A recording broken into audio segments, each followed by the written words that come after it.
Meanwhile, outside these walls, my past caught up with its own karma, unfolding like a slow-burning fire. Belle launched a GoFundMe within 2 weeks of the verdict, titling it "Starting Over After Elder Abuse Accusations Ruined My Life." She posted curated photos of herself looking sad and windswept, standing outside a thrift store with designer sunglasses tucked artfully in her collar. A performance of victimhood. "I was misrepresented," she wrote in the description. "We were all just trying to help Delilah, but the media twisted everything. We were caregivers, not criminals." She raised for $182 in the first 3 days. Small donations from sympathetic strangers. Then the clip resurfaced. Someone, perhaps from Ava's office or a court insider, leaked the Halloween video online.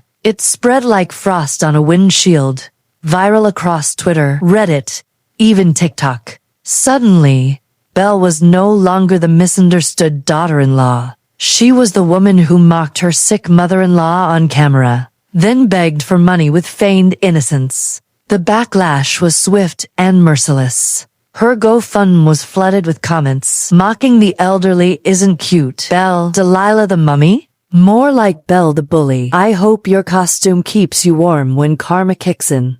Within 48 hours, the fundraiser was shut down, reported for fraud and misrepresentation. Grayson didn't fare much better. Word spread through the small town and beyond that he'd been evicted by his own mother, losing $250,000 in assets because he laughed at her illness on video. He tried to apply for a job at a local real estate firm, submitting his resume with false confidence. But one of the interviewers had seen the clip circulating online. They didn't call him back, the rejection silent but telling. The internet dubbed him Mama Evictor. Memes proliferating. One showed a Halloween mummy holding a property deed triumphantly. Another photoshopped Grayson's face onto a Monopoly board with the caption, "Do not pass go. Do not collect inheritance." I didn't laugh at the spectacle, but I didn't feel sorry either. Accountability doesn't require vengeance. It simply demands exposure, letting consequences settle where they may.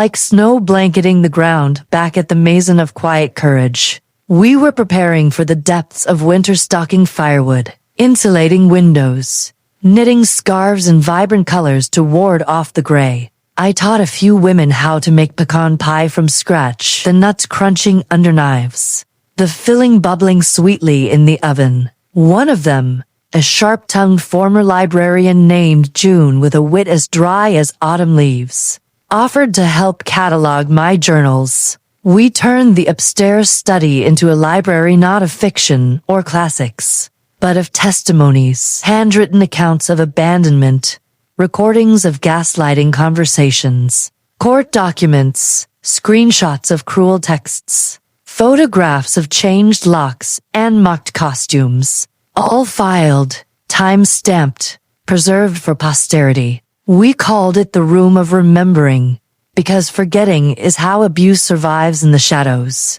and remembering is how we drag it into the light to end it. I kept my room simple, uncluttered: a bed with a quilt I had sewn myself, a rocking chair by the window for quiet evenings, a wall of framed photographs capturing the fragments of my life. Thomas holding Grayson as a baby, his tiny fists waving. Me standing proudly outside my old shop in Boston, sign gleaming. Our wedding picture from 1963, young and full of promise. A snapshot of Ava in her graduation dress, beaming with confidence. And one of Eloise and me laughing, taken just last month under the summer sun. Grayson never reached out directly. No calls, no visits, no attempts at reconciliation. Belle tried once, sending an email with a half-hearted apology riddled with deflecting phrases like misunderstanding and hurt feelings on both sides. I marked it as spam without replying,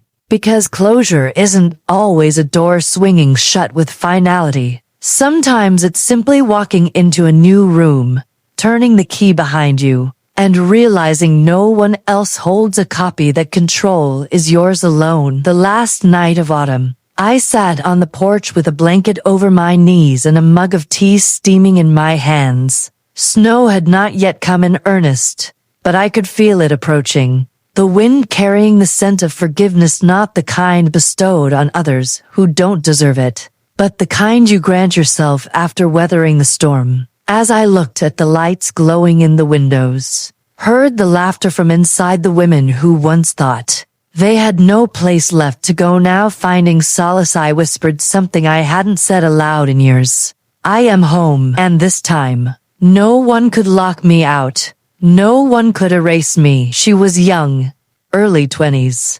respectful but with a nervous energy that betrayed her inexperience, a recorder clutched in one hand, a notebook in the other, pages already filled with preparatory notes. Elena Ramos, a local journalist for the Bangor Daily News, working on a story about elder resilience in rural communities. Someone, perhaps Ava or Eloise, had tipped her off about the Maison of Quiet Courage, about my role in its creation. I'm honored you agreed to speak, she said, settling across from me on the porch swing, her coat buttoned against the chill. Don't flatter me yet, I replied with a wry smile. You haven't asked anything hard. She started with the basics: the Maison, the workshops we held, the mission to empower forgotten women. I gave her the polished truth about reclaiming dignity, about turning silence into strength, about building arsenals of knowledge for those who had been disarmed by life.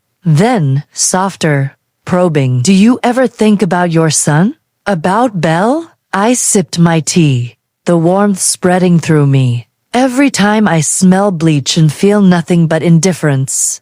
She blinked, taken aback. Do you want them to apologize? No, I said firmly. I want distance, silence, to live without explaining why I deserve not to be mocked. She closed her notebook, hesitating. Can I ask one more thing off the record? What did you put in your will? I looked out at the snowy field beyond the porch, the wind nudging the chimes into a soft melody. I made it simple, I told her. The Maison and its assets went to the foundation in perpetuity. My journals to Ava for posthumous release, perhaps as a book to inspire others. My thimble, the one Thomas gave me instead of a ring, to Layla, the young girl in our group who had stitched her first pillow with trembling hands last week, her eyes lighting up with accomplishment. And I left one message, handwritten inside the safe deposit box. If one day they end up on someone else's doorstep,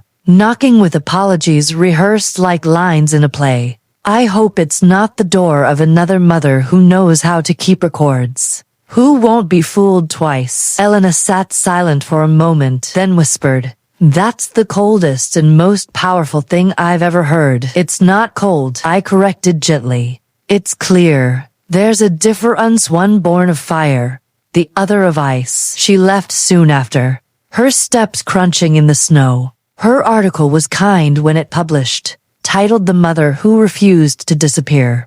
It spread quietly through local papers and online, drawing a few more women to our door. I declined further interviews, preferring the workshops hummed the clack of sewing machines, the scent of baking pies, the growing voices of women finding their strength.